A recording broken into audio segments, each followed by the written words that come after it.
তো আমার কাছে কেন জানি মনে হলো যে আমাদের বাংলাদেশের অধিকাংশ জায়গায় মারামারি হয় রাসূলুল্লাহ সাল্লাল্লাহু আলাইহি ওয়াসাল্লাম কিসের তৈরি, এই প্রশ্নের পরেই কিছুক্ষণ নীরব থাকার পরে মানুষ খুব হট্টগোল শুরু করে, মারামারি করে, একেবারে সম্পর্ক পর্যন্ত তুচ্ছতাচ্ছিল্য করে, যার কারণে আর সলাতের দাওয়াত দিতে পারে না, যাকাতের দাওয়াত দিতে পারে না, তাওহীদের দাওয়াত দিতে পারে না, সুন্নাহর দাওয়াত দিতে পারে না, হুকুম আহকাম সম্পর্কে বলতে পারে না, কারণ তার সম্পর্ক এখানেই শেষ, মাটি আর নূর নিয়ে। আমি বলি কি, ইসলাম লা ইকরাহা ফিদ্দিন, এতে তেমন মানে জোর জবরদস্তি নেই।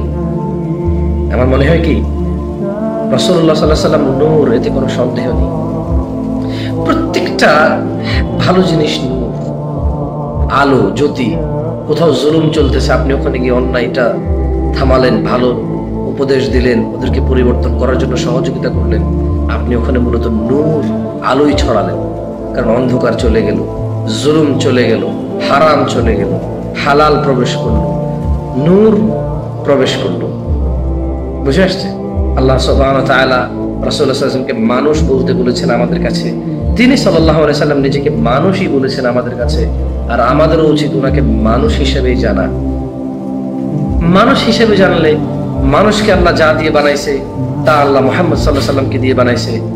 এইবার ওই যে বললাম, যদি ওনার চরিত্রের কথা আসে, এই পুরো পৃথিবীর মানুষ আর জিন সবাই যদি আমাল করে, আর সবার আমাল যদি এক পাল্লায় রাখা হয়, জনাবে মুহাম্মদুর রাসূলুল্লাহ সাল্লাল্লাহু আলাইহি ওয়াসাল্লামের আমাল যদি এক পাল্লায় রাখা হয়, মুস্তাফা সাল্লাল্লাহু আলাইহি ওয়াসাল্লামের আমলের পাল্লা ভারী হবে।